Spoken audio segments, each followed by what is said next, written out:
Bismillahirrahmanirrahim. Assalamualaikum warahmatullahi wabarakatuh. Alhamdulillah. Alhamdulillahillazi binikmati tatimus sholihah. Asyhadu an la ilaha illallah wahdahu la syarikalah. Wa asyhadu anna Muhammadan abduhu wa rasuluhu la nabiyya ba'da. Allahumma sholli wa sallim wa barik ala nabiyyina Muhammad wa ala ali Muhammad kama shallaita ala Ibrahim wa ala ali Ibrahim wa barik ala nabiyyina Muhammad wa ala ali Muhammad kama barakta ala Ibrahim wa ala ali Ibrahim innaka Hamidum Majid. Qala Allah Ta'ala fil Qur'anil Karim, a'udzu billahi minasyaitonir rajim. Bismillahirrahmanirrahim. Qul in kuntum tuhibbunallah fattabi'uni yuhibbukumullah wa yaghfir lakum dzunubakum wallahu ghafurur rahim. Pertama dan utama tentunya kita bersyukur pada Allah Subhanahu wa ta'ala. Hari ini Allah masih berikan kesempatan kita untuk hadir kembali tentunya di muka bumi ini untuk melaksanakan peran-peran kita atau melaksanakan tugas atau amanah yang Allah berikan kepada kita sebagai hambanya dan juga sebagai khalifahnya di muka bumi ini sebagaimana yang Allah firmankan dalam Al-Quran. Dan tentunya peran-peran ini Bapak Ibu sekalian bukan peran yang mudah, bukan peran yang ringan juga, dan bukan peran yang remeh-temeh juga. Artinya kita hidup di dunia ini punya fungsi, punya tujuan yang Allah Subhanahu wa ta'ala sudah jelaskan itu dalam Al-Quran. Dan tentunya untuk menjalankan peran-peran ini pun Allah memberikan perangkat-perangkatnya kepada kita semua. Perangkat-perangkat dalam tanda kutip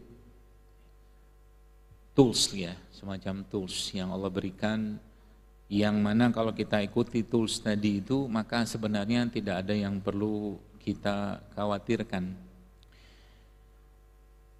Tools-tools itu sebenarnya kalau kita terjemahkan atau perangkat-perangkat tadi tanda kutip kalau kita terjemahkan dalam bahasa-bahasa ilmiahnya mungkin kita bisa menyebutnya misalkan dengan jam biologis misalkan.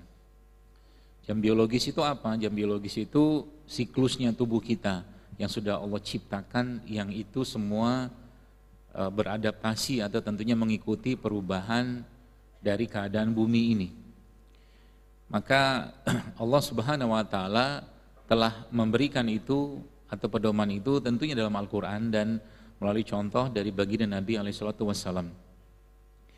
Maka tentunya itu semua kalau kita ikutin tidak ada yang perlu kita khawatirkan, karena perangkat-perangkat itu pun sudah Allah berikan dalam diri kita dan di sekitaran kita ini, di bumi ini.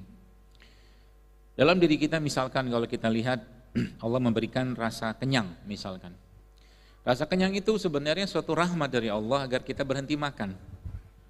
Jadi tanpa sadar kita dengan ada rasa kenyang itu kita tidak bisa lagi makan karena emang lambung kita terbatas ya. Di surga nanti ceritanya kan berbeda, karena di surga kita makan itu bukan karena lapar. Kita makan ya makan aja.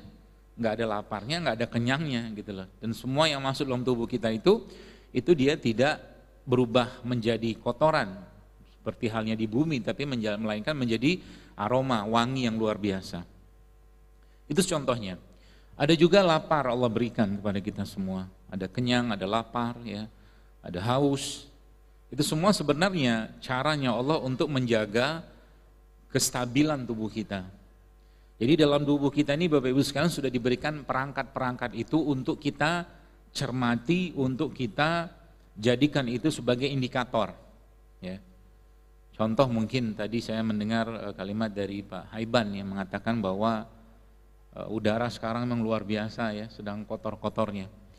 Maka saya pribadi ini sebenarnya baru pulang tadi kemarin hari ya Senin pagi lah. Senin pagi baru sampai kurang lebih jam 6 dengan rombongan kita baru turun dari gunung. Naik gunung. Ya. Kenapa di gunung? Karena di gunung udaranya bersih. Jadi teman saya itu yang lagi batuk-batuk sudah hampir 2 bulan, itu sebelum gunung udah batuk-batuk, sebelum naik gunung nanjak gitu kan bahasa kita udah batuk-batuk, tapi pulang turun gunung hilang semua batuknya. Semudah itu, ya hilang. Ya, Dia bilang sudah 2 bulan batu tidak sembuh-sembuh. Segala obat sudah makan. Pergi gunung, naik gunung, selesai turun habis semua sudah sakitnya.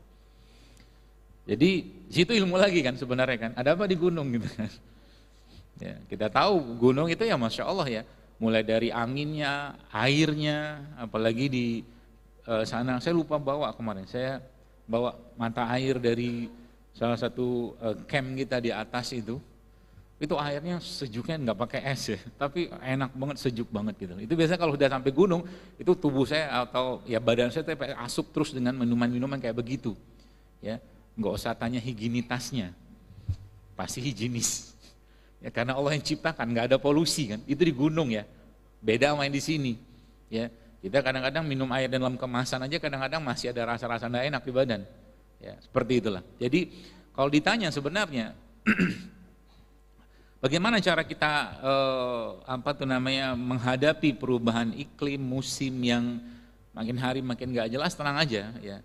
Sebenarnya itu nggak semua bagian ya. Katakanlah kalau misalkan di Indonesia atau mungkin Jakarta sekarang yang katanya lagi polusinya lagi tinggi-tingginya, ada banyak tempat lain yang masih bersih gitu loh.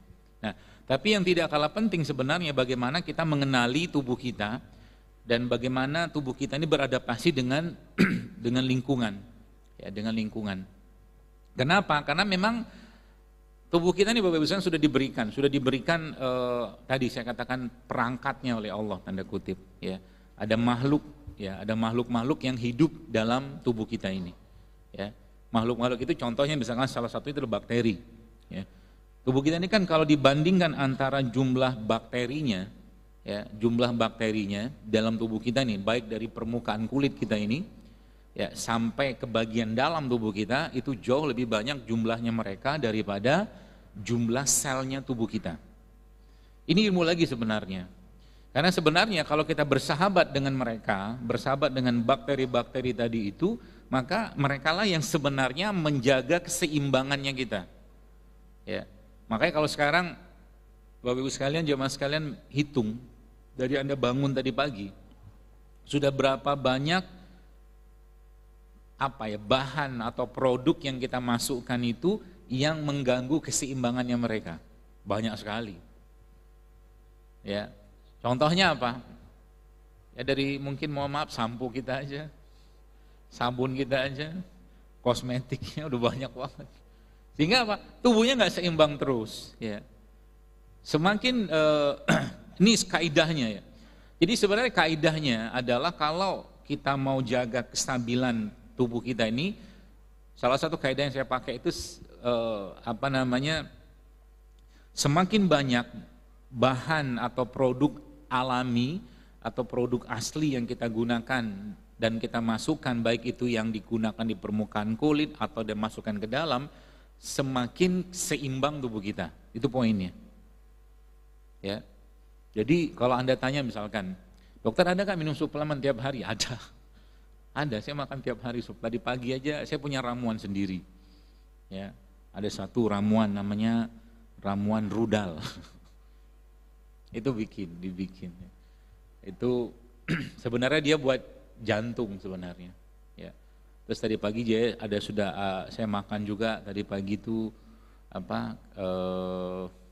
bawang. Bawang ini fermentasi. Saya makan juga. Tiap hari pasti ada. Sehingga biasanya, alhamdulillah Masya Allah kalau yang sekitaran saya sakit, saya lama sakitnya atau jarang sakitnya, itu bagian dari ikhtiar kan sebenarnya kan. Ya, kalaupun sakit biasanya recovery cepat banget. Ya, sekarang pun harusnya nih biasanya kalau udah naik gunung kayak begini itu 3 hari, 4 hari, kadang seminggu baru hilang pegelnya. Ya, tapi alhamdulillah Allah kasih kemudahan, saya juga sudah bisa ngelipat kaki. Ya, karena kalau sudah naik gunung yang berat memang justru malah turunnya. Karena beban badan itu kan luar biasa tuh, jaga keseimbangan. Jadi akhirnya paha bagian atas tuh pegel sepegel-pegelnya. Karena tahu ilmunya, jadi kayak gitu kan pasti ujungnya sama asam laktat, apa segala macam, asam amino yang kita butuhkan. Maka tadi pagi saya makan telur. Berapa banyak telur yang saya makan? Untuk badan saya ya, saya makan sekali makan tuh 7. Banyak, 7. Karena kalau cuma satu telur ayam kampung doang, numpang lewat deh. Nggak masuk di saya. Gitu. Akhirnya biasa aja lah 7. Saya kalau makan habatus sauda kadang-kadang untuk saya ya, saya kata untuk saya, mungkin belum tentu cocok buat Anda. Sekali makan habatus sauda kadang-kadang 5-7 kapsul, prok kali makan. Gitu. Itu akhirnya jadi tetap fit badan kita, terjaga gitu loh. Ya. Makan telur, ya biasalah kasih garam lada hitam, lada putih gitu-gitulah. Sehingga cepat recovery-nya.